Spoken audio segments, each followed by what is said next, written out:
Teachers are threatening to walk out of schools unless demands are met, which include a $10,000 pay raise, $5,000 pay raise for school support staff, $200 million in education funding, a pay raise for state employees, healthcare funding. I mean, it's over $800 million this year, eventually $1.4 billion in new spending that they are saying they want or they're going to walk out in April too.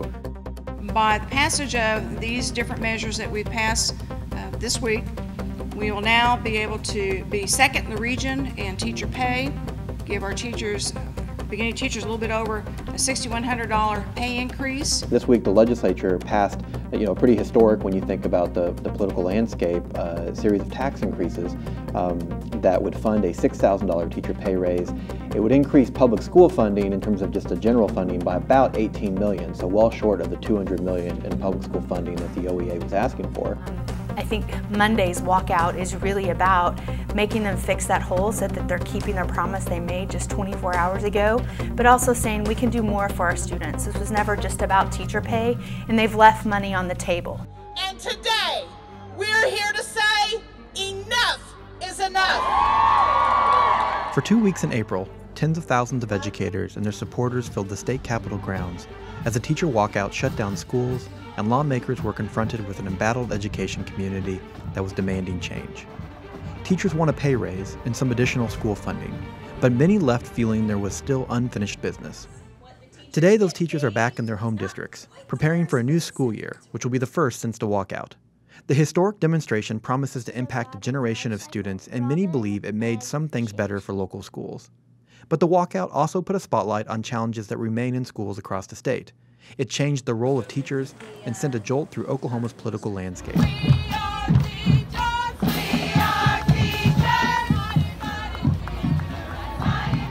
The walkout came about after years of teacher frustration.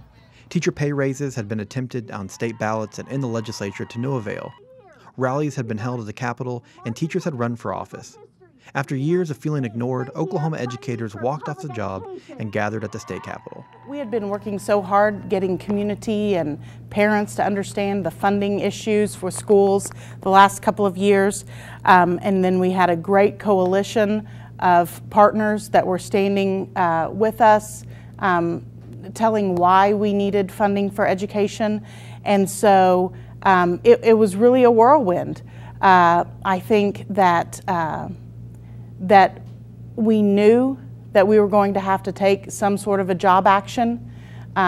We just didn't know how big it would be at the time. One of the key elements to the Oklahoma walkout was the support teachers received from school boards and school administrators.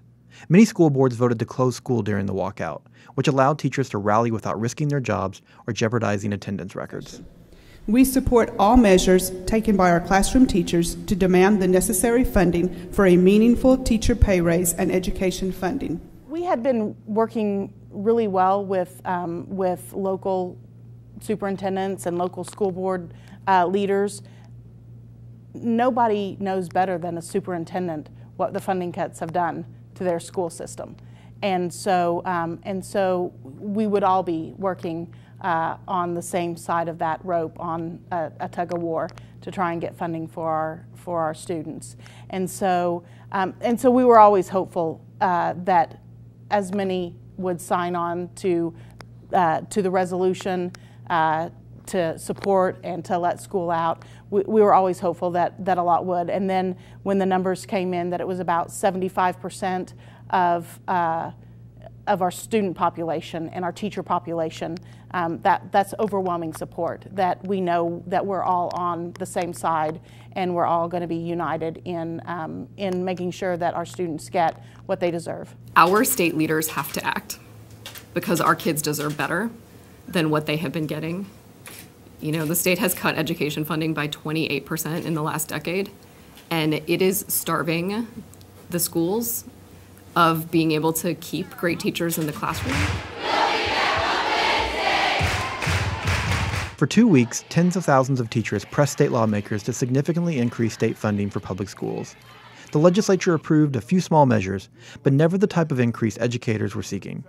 For many teachers, the walkout left them more discouraged than before. Are you more optimistic being here I feel today? More frustrated today than I have felt sitting at home, because now I'm hearing them, I'm reading it online and I'm following it online, I'm doing my research, and then they're blaming somebody else. They're looking for that scapegoat. I've seen throughout these years how a lack of funding has affected our public education system.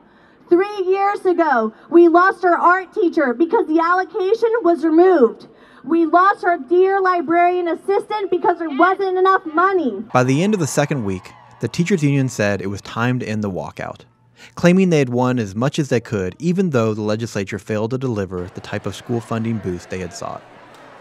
While teachers were frustrated and some felt they were throwing in the towel too soon, most acknowledged that the walkout had changed the conversation around education, showed the power educators can have, and set in motion a period of activism that would carry forward. While the walkout is ending today and we're going back to school, we are not just giving up and going home. Instead, we are moving on to the next phase in our ongoing efforts. As Deb Gist said Tuesday, when 40 marchers completed that 110-mile journey from Tulsa, this is not a protest. This is not a rally. This is a movement.